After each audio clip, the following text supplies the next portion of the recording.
Ini adalah laptop bisnis Copilot Plus PC terbaru dari Asus. Prosesornya pakai AMD Ryzen AI 7 Pro. Mantap buat kerjaan berat dan multitasking.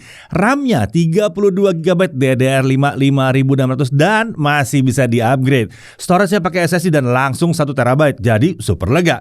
Layarnya IPS level ukuran 14 inci. Resolusinya udah 2,5K dan langsung 100% sRGB. Dan tentunya laptop ini punya sistem keamanan biometrik lengkap. Ada infrared kamera dan ada fingerprint reader. Ya, ini adalah Asus ExpertBook PM3.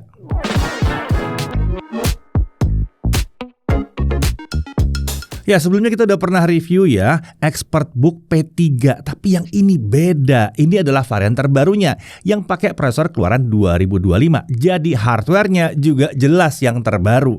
Performanya juga nggak bercanda ini. Oke, penasaran? Nah, kita akan langsung bahas, tapi seperti biasa mulai dari spesifikasi utamanya terlebih dahulu. Untuk prosesor dia pakai AMD Ryzen AI 7 350 Pro. Codename-nya Kraken Point. Dia punya 8 core dan 16 thread yang terdiri dari 4 Zen 5 cores dan 4 Zen 5C cores. Untuk default TDP-nya ada di 28 watt. Maximum boost clock-nya itu up to 5 GHz dan kapasitas L3 cache-nya 16 MB. Untuk NPU dia pakai AMD Ryzen AI dengan performa up to 50 TOPS. Ya, nggak bercanda nih, kenceng ya. Untuk integrated graphics dia pakai AMD Radeon Graphics 860M. Ini arsitekturnya RDNA 3.5. Dia punya total 8 graphics core dan 512 shader unit. Secara default kapasitas VRAM-nya disetting auto dan ini ada di 512 MB. Tapi tenang, karena kita bisa ubah kapasitas VRAM-nya melalui software My Asus atau melalui pengaturan dalam BIOS. RAM-nya yang terpasang adalah 32GB DDR5 5600 single channel. Pakai SODIMM ya ini ya. Jadi memang ini masih single channel, tapi tenang, kita masih bisa upgrade dengan menambahkan RAM ke slot SODIMM yang tersedia. Dan menurut Asus yang satu ini bisa kita upgrade hingga 64GB dual channel.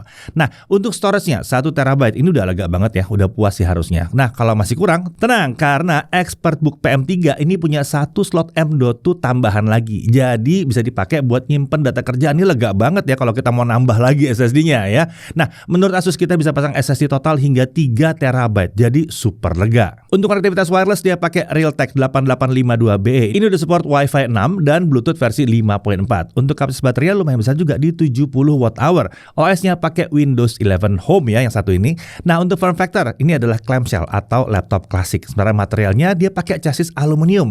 Ini yang buatnya jadi kokoh tapi tetap lumayan ringan. Untuk warna namanya adalah Misty Grey atau ya ini warna silver abu-abu lah ya di situ ya.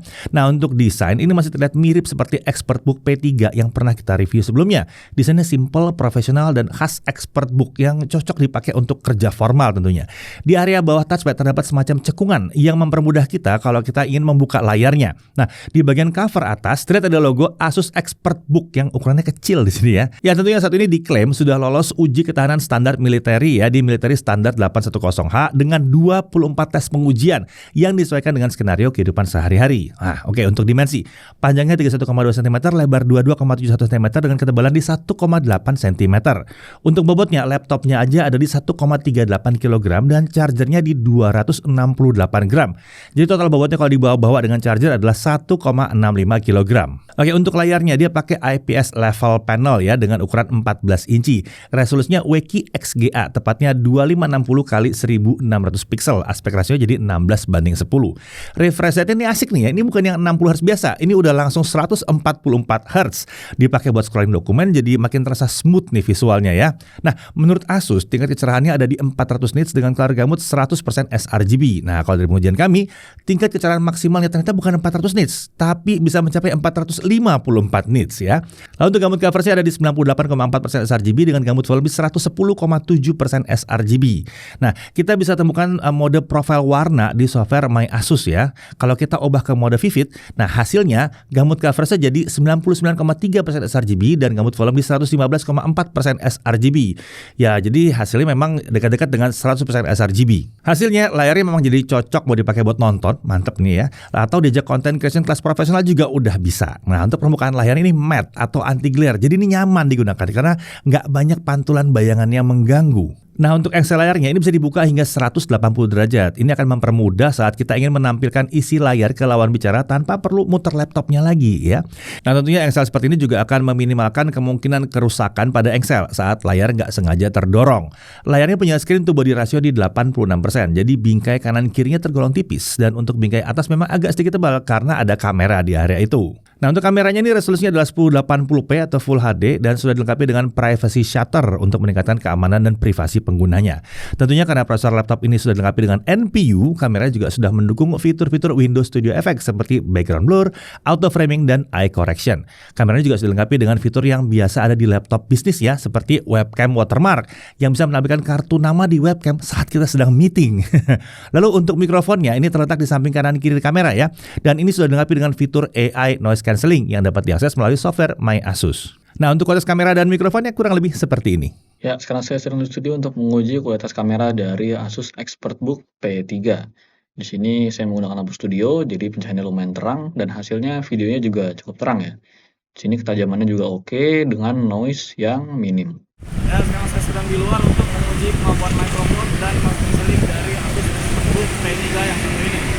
Di belakang sedang ramai, tapi suara saya bisa terdengar dengan jelas di sini dan noise dari background bisa diredam dengan baik di laptop ini. Oke, untuk audionya, laptop ini menggunakan speaker stereo dengan konfigurasi ada 2 speaker yang mengarah ke alas kanan kiri laptop. Suaranya tergolong lantang ya untuk sebuah laptop bisnis di kelas harga segini. Ini khas ExpertBook banget. Detail suara juga rapih dan bassnya juga masih lumayan kedengeran ya, walaupun bukan tipe yang mendentum banget gitu. Nah, untuk konektor, di kiri ada satu USB 3.2 Gen 2 Type-C, ada satu HDMI 2.1, satu USB 3.2 Gen 1 Type-A, satu USB 3.2 Gen 2 Type-C, dan ada satu audio combo jack 3,5 mm. Beralih ke sisi kanan, di sini ada satu USB 3.2 Gen 1 Type A dan ada satu Ethernet port serta ada satu Kensington Nano slot. Jadi kalau misalnya laptopnya mau ditaruh di ruang meeting ya, tetap aman ini kalau dipasangin Kensington lock-nya ya. Nah, untuk keyboard, ini pakai layout khas Asus ExpertBook. Keyboardnya diklaim sudah spill resistant hingga 78 cc air ya. Nah, ingat ini spill resistant, bukan waterproof ya. Itu beda. Jadi jangan dicemplungin ke dalam air, jangan ya. Saat digunakan untuk mengetik, keyboardnya udah asik banget sebetulnya. Suaranya tergolong silent dengan switch yang terasa soft tapi tetap solid di sini. Key travelnya ada di 1,5 mm, jadi memang mantap untuk digunakan mengetik. Untuk tombol navigasi seperti Home, Page Up, Page Down, dan End itu sudah menyatu dengan tombol anak panah. Nah, untuk anak panah atas dan bawah ini ukurannya setengah dari tombol lainnya. Untuk keyboard ini juga sudah dilengkapi dengan backlight warna putih yang punya 3 tingkat kecerahan dan dapat diubah dengan menekan tombol F7. Nah, untuk touchpad ini ukurannya lumayan memuaskan ya, di 13 x 8,5 cm.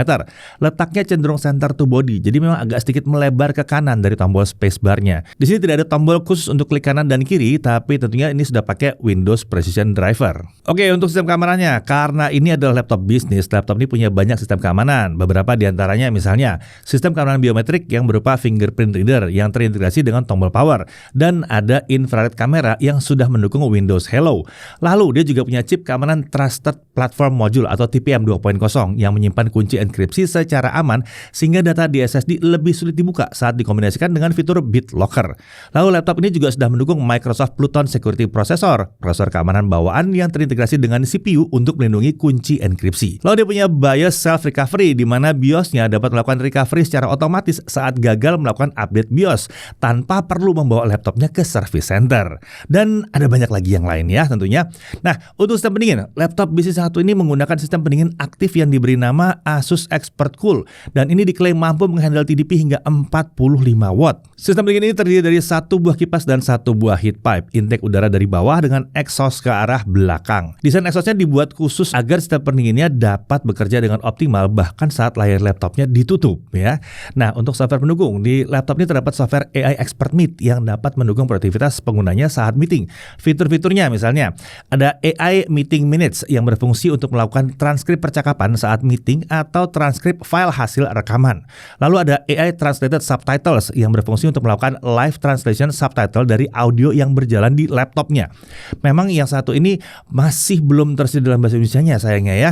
Lalu ada Screen and Webcam Watermark, di mana kita bisa menambahkan watermark di webcam atau di layar saat kita screen sharing konten layar saat sedang meeting. Nah, sekarang kita masuk dalam aspek performanya. Dalam software My Asus ini ada 3 opsi mode performa yang kita bisa pilih. Ada Performance, Standard, dan Whisper. Nah, mode performa ini bisa kita pilih dengan shortcut function plus huruf F. Kita lihat konsistensi performanya saat menjalankan Cinebench R23 Stability Test ya. Nah, untuk skor maksimal yang dapat diraih di mode standar itu skor bisa mencapai 15.620 poin. Dan di mode performance skor bisa mencapai 16.393 poin. Bisa dilihat ya. Seperti biasa untuk prosesor AMD yang satu ini, skor tertingginya bukan ada di run yang pertama.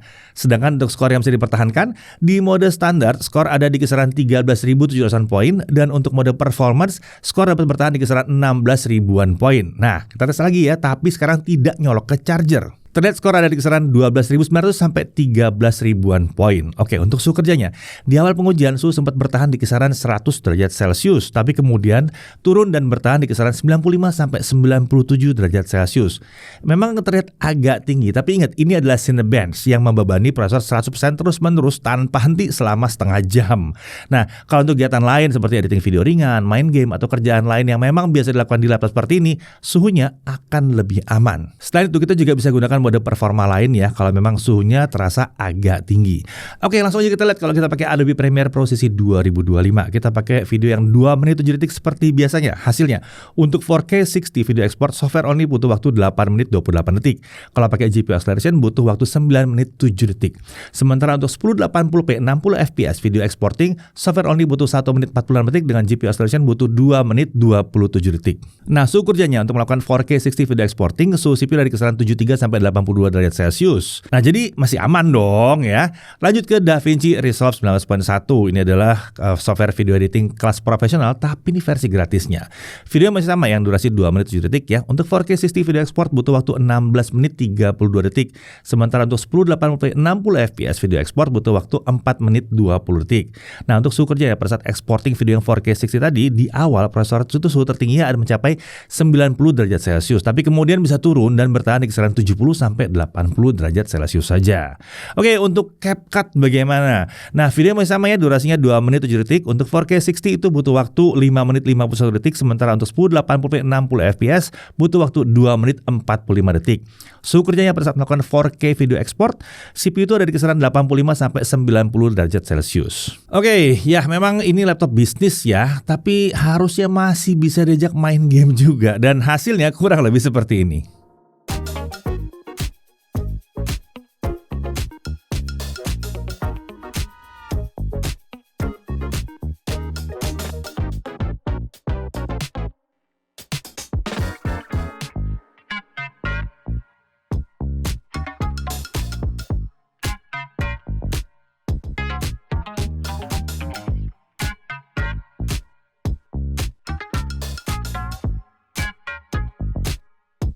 Oke, di game terakhir Assassin's Creed Mirage selama setengah jam kita lihat suhunya. Untuk CPU dari kisaran 81 sampai 85 derajat Celcius.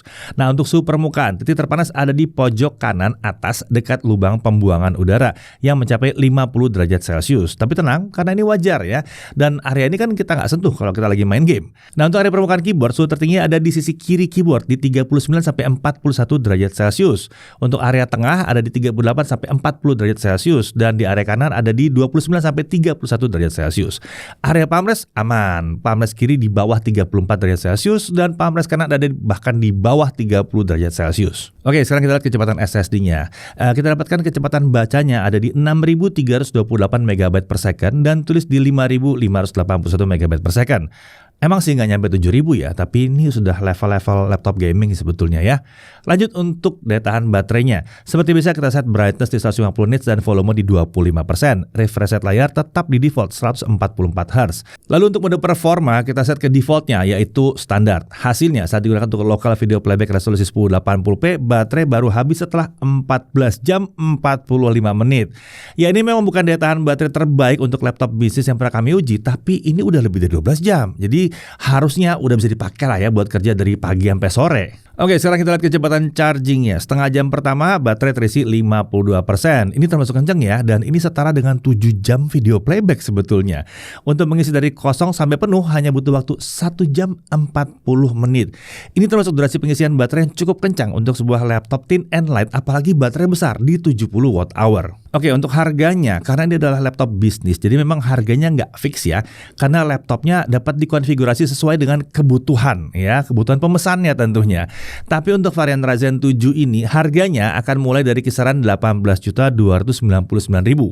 Buat yang merasa harganya agak tinggi, tenang, karena Asus punya berbagai varian lain yang bisa disesuaikan untuk kebutuhan bisnis kalian. Dan laptop ini bisa diperoleh mulai dari 13.799.000 tergantung konfigurasinya. Nah, untuk informasi lebih lengkapnya bisa langsung aja cek di kolom deskripsi. Oke, pembelian laptop ini sudah termasuk McAfee Plus Premium Membership selama 1 tahun. Lalu ada backpack Asus. Untuk garansinya dapat 3 tahun untuk spare part, adapter, dan baterai. Yang ini semuanya bisa diklaim secara global. Dan ada 1 tahun 100% accidental damage protection gratis di Indonesia. Tentunya karena ini adalah laptop bisnis komersial, terdapat berbagai keunggulan yang tidak dimiliki oleh laptop konsumer ya di sini ya, seperti misalnya dukungan internasional, perpanjangan masa garansi ya, bisa diperpanjang kalau dibutuhkan ya. Lalu ada on-site service di hari berikutnya dan ada VIP hotline juga. Oke, kita masuk dalam hal yang perlu diperhatikan. Pertama, konfigurasi RAM-nya ini masih single channel.